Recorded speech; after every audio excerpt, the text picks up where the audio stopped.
This is a discussion on postural orthostatic tachycardia syndrome or POTS.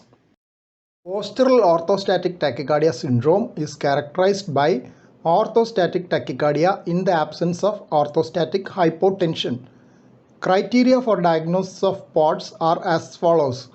1. Heart rate increase more than or equal to 30 beats per minute from supine to standing. Please subscribe to this channel for future updates. Click on the subscribe button. Press the bell icon after that for all updates. 2. Symptoms get worse with standing and better on lying down. 3. Symptoms lasting 6 months or more. 4. Absence of other overt causes of orthostatic symptoms or tachycardia like active bleeding, acute dehydration, and medications. As children have higher orthostatic tachycardia, a cutoff of more than or equal to 40 beats per minute within 5 minutes of head-up tilt has been suggested in young children. An orthostatic heart rate more than or equal to 130 beats per minute for ages 13 years and younger, or more than or equal to 120 beats per minute for ages 14 years and older has also been suggested as additional criteria. Both cardiac and non-cardiac symptoms can occur in POTS. Cardiac symptoms include rapid palpitations, lightheadedness, chest discomfort, and dyspnea. Non-cardiac symptoms could be mental clouding, headache, nausea, tremulousness, blurred vision, poor sleep, exercise intolerance, and fatigue. Fatigue resulting from activities of daily living such as bathing or household work can cause significant limitation of functional capacity. Large majority of patients are females in the age group 13 to 50 years. Lightheadedness was found to vary in them during the menstrual cycle and may be related to changes in estrogen levels.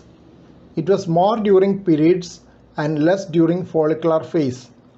They also reported an increase in estrogen-related gynecological disease.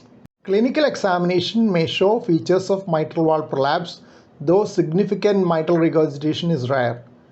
Dependent acrocyanosis is a striking physical finding which occurs in 40 to 50% of patients.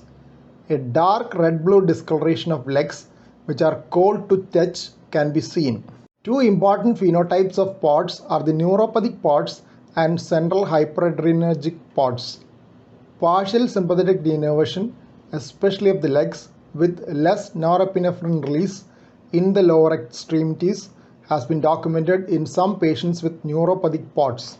Excessive sympathetic discharge may be the underlying mechanism in central hyperadrenergic POTS. They often have extremely high levels of upright plasma norepinephrine. These patients may benefit from central sympatholytics like methyl-dopa and clonidine. Peripheral beta-adrenergic blockers may also be useful in these patients. Some patients with POTS present with episodic flushing and have coexistent mast cell activation as evidenced by increase in urinary methylhistamine. Pheochromocytoma can be considered in the differential diagnosis of POTS because of paroxysmal palpitation, but they are more likely to have symptoms in the supine position and have high plasma norepinephrine levels. Plasma or urine levels of metanephrines have about 98% sensitivity for detecting pheochromocytomas. Holter monitoring may be useful in excluding paroxysmal arrhythmia in case of paroxysmal palpitation. Sometimes the symptoms of POTS may be mistaken for anxiety disorder and panic disorder. Neurally mediated syncope or vasovagal syncope can have symptoms similar to POTS, particularly in the immediate pre-syncopal phase. Here are the first set of relevant journal references. Second set of references are here. These are the third set of references.